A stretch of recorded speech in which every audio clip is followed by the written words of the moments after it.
చిన్న కదండి. రాజా, బాలు అని ఇద్దరున్నారు. వాళ్ళిద్దరు అంటే ఓ రోజేమో రాజా అనుకుంటాడనమాట. ఈ బాలు ఎలా ఉన్నాడో, ఎక్కడున్నాడో అని చూద్దాము ఫోన్ కాల్ చేసేది చేస్తాడు. చేసిన ముందు కాల్ ఎత్తలేదు. అయ్యో! ఎందుకు ఎత్తలేదు అని కొంచెం టెన్షన్ పడి మళ్ళీ కాల్ చేస్తాడు. కాల్ చేసేలా అతను బాలు ఎత్తుతాడు. బాలు ఎత్తేసరికల్నే ఇతను అంటాడు, బాలు అంటాడు, ఒరేయ్! నీ కాల్ చూడగానే నాకెంతో ప్రాణం లేచొచ్చిచ్చిందిరా. నాకెంతో ఒంటరివాడిగా ఉన్నట్టు ఈ మధ్యన ఫీలింగ్ వస్తున్నది. నీ ఫోన్ కాల్‌తో నాకెంతో సంతోషంగా ఉంది అన్నాడు. బాలు అప్పుడు రాజా కూడా అంటాడనమాట బాలుని.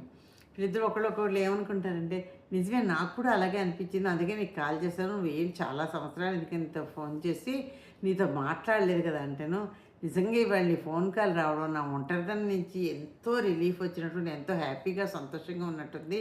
మంచి టైంకి కాల్ చేశారు. నువ్వే నిజమైన స్నేహితుడు అంటేను. నేనిక్కడ మనసులో బాధపడుతున్నాను తెలిసినట్టుగా నువ్వు నాకు కాల్ చేసావు కదా! అదేనేరా చాలా సంతోషం. చాలా థాంక్స్ చెప్తా. చూసారా, ప్రాణ స్నేహితులంటే వాళ్ళు ఎక్కడ కష్టాల్లో ఉన్నా ఆ టైంకి అలా కాల్ చేయడానికి యువతల స్నేహితుడికి కూడా స సిక్స్త్ సెన్స్ అంటారు చూసారా, అది తెలిసి చెప్పాడనమాట.